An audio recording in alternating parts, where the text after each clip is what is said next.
So we were doing the binding energy curve, and we were just starting this one. So what is the binding energy curve? It is a curve which is drawn between the mass number and the binding energy per nucleon. You remember what was the binding energy per nucleon? We know that B is the binding energy. B by A, that means the number of nucleon, is the binding energy per nucleon. So you see this graph is of this type. You see that as the mass number increases, the binding energy, at first it is very small, and afterwards it's zero. It has to be zero for hydrogen because there is no binding energy there. And what is binding energy? It is the energy with which the protons and the neutrons, they are attracted to each other. And then but then in a hydrogen we have only a proton, we don't have any neutron, so there is no question of binding energy in case of the hydrogen. So you see it rises very abruptly, and then it reaches a maximum at iron. So iron has the biggest binding energy. Look at the y-axis. You see the binding energy is rising from 0, and then the maximum value is slightly over 8. So if this is 8, this must be 8.5. So it's actually it is 8.3. So 8.3 is the maximum binding energy among all the mass numbers. So this is iron 56. It has got the biggest binding energy. So it rises, and after that again it slightly falls, but then from here to here I think it's almost constant. It's not varying so much like the part from here to here. So here it's varying quite a lot, and after that it's almost a constant. So this is the binding energy curve, and it looks like a smooth curve here, this portion. We see my pen is not working. Okay, this one. So it looks like a smooth curve, as if it's slowly rising, and then it comes like this, and we have like this. So this is the binding energy curve. But let's look closer. When you look at it closer, you'll find that it's like this actually. So on the right hand, on the x-axis and the y-axis, we have the same things. I have not written it here. So you see, it can be seen that it's not very smooth, the curve. So what does this indicate? Let me see. You see, you have a peak here and a peak there and a peak there. So that means what we thought to be something like this, we thought earlier to be like this. Now you see there are some peaks like this. That means we had thought that this would be this way, but we see that here these are said to be local maxima actually. That means this is the maximum. This is obviously the maximum for the whole curve, but these are maximums like this. So at this point you have a maximum, and at this point you have a maximum. So we have certain peaks like this. So when people saw this, they wondered what these were. That means, what does peak mean? That means although the binding energy of per nucleon increases with the mass number A, you see there are points where there are sudden increase in, that means certain elements have got bigger binding energies, which are indicated by these peaks. So looking closer, it is found that the elements which have got peaks are like this. Look at this, this one, this one, this one. So people thought that maybe these have got a certain specific characteristics, but they couldn't find anything here. You see, here we have 2, 8, 16. These are the numbers for A, and 2, 4, 12, 16, and we have the Z like that also. So here what happens, it was when this graph was studied a lot, they were studied with great details, it was found that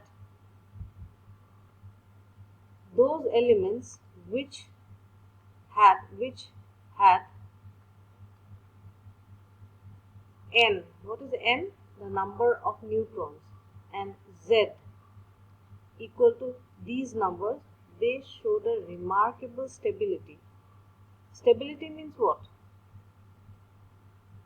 Stability means not breaking up to make another element.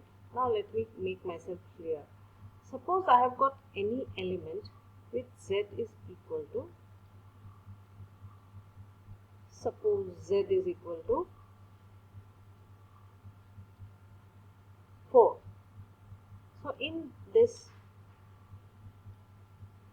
we will have 4 protons, isn't it? 1, 2, 3, 4. Now this has all these 4 protons are bound inside the nucleus. Now if this, can we break a nucleus actually? It means, can I change this element which has got Z is equal to 4 to something else? Yes, we can, and that is a nuclear reaction. So what is a nuclear reaction? Nuclear reaction is a reaction in which an element becomes another element actually. So either it becomes an element, another element, or it becomes an isobar of the same element. So, or the, isotope of the same element. So you see, for this nucleus to become, suppose another, this is an element having Z is equal to 4. Suppose I want it to change to Z is equal to 3, which is lithium. Then what will happen? I'll have to break the nucleus of this atom, so that now I have got 3 protons, isn't it? That means I have to break this nucleus. So this is a difficult job, but then this is possible. So when I convert Z is equal to 4 to Z is equal to 3, that means Z is equal to 4, if it changes to Z is equal to 3 easily, then I say it's not that stable. And if I say that it's very difficult to change Z is equal to, from Z is equal to 4 to Z is equal to 3, then we will say that Z is equal to 4 is a very much stable element. Why stable? Because it remains, once Z is equal to 4, it remains Z is equal to 4. Only after much effort is given, it gets converted to Z is equal to 3. Now, when will it be so stable? It will be so stable when the binding energy is more, is it not? So if the protons are very tightly bound, then I cannot take out one proton from Z is equal to 4 to make the element Z is equal to 3. That means more the binding energy, the more the stable the elements, and more stable elements are more found on the surface of the earth. Which are less, they react with others, they react by sudden impacts and other things, and they get converted to other elements. So we'll learn how these things happen in our third unit when we study nuclear reactions. But for now, since this is the very preliminary first unit, we'll not go deep into nuclear reactions. What I want to stress here is that these peaks indicate that these elements are very stable. But then peak comes later on. When you study, you find that these elements are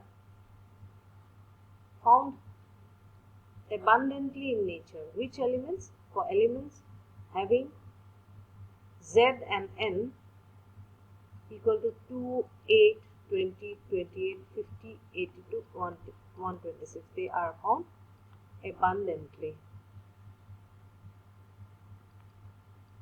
in nature, which indicates the stability. And at the time people did not know why this happens, and still they are not very clear about how this is happening. This actually indicates the shell model of the nucleus. which we will talk later on. So abundantly found, and since they did not know why suddenly these became so stable, they named these numbers as magic numbers. So 2, 8, 20, 28, etc. They are called the magic numbers. Uh, so that is about the magic numbers. Now we talk more about this binding energy curve. Now you look at the positive value of V by A. The positive value of V by A, because we don't have a part on this side of this graph, which indicates that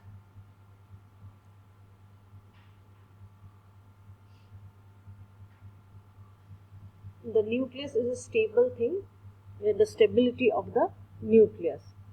So this is the positive value of V by A. So V by A positive value, once more, what does it indicate? It indicates the stability of the nucleus. And what does stability mean? Stability means, that means positive value means, that means it does not break by its own. That is one. Then again, the second point is that the remarkably constancy of this curve, you see, from 40 to 240, it's almost constant. That means although it grows, the graph grows like this, and after that it's almost, this graph actually they have drawn it too curved. It's not so curved, it's almost flat actually. It should have come like this, like this. That means that it's almost constant. So this remarkable constancy also indicated something else. What did it indicate? The students, as you move towards the right hand side like this, you see that the mass number increases, and this mass number increase indicates that the number of nucleons increases. So that means the number of particles inside the nucleus increases. So if the particles increases, if this particles, since we know that each particle attracts each other equally, the binding energy would have increased a lot, because you see, first we have 2, then we have 3, binding energy becomes stronger, then 4, binding energy becomes a little bit more. So slowly, as you reach to A is equal to 240, definitely we should have had a great binding energy, and the graph should have gone this way. It would have gone upward, but we see that it's not increasing, it's almost constant, which indicates the fact that something which we had mentioned during the studying the nature of nuclear force, that a nucleon attracts only its nearest neighbors. That means I have a nucleon, it attracts, that means the nuclear force is experienced only from nearby nucleons. So this is one more thing about the nuclear binding energy. So that means the constancy of the nuclear curve, it indicates that the nucleus force saturates. Saturates means what? If it attracts this, it gets, the nuclear force of attraction gets saturated, and then it cannot attract others beyond this point. That is nuclear saturation. Another thing about this curve is the description of fusion and fission from this binding energy curve. What is fusion? Fusion is the fusing together of two, that means of two elements to make a element of larger atomic number. And what is fission? Fission is the breaking of a element with big atomic number to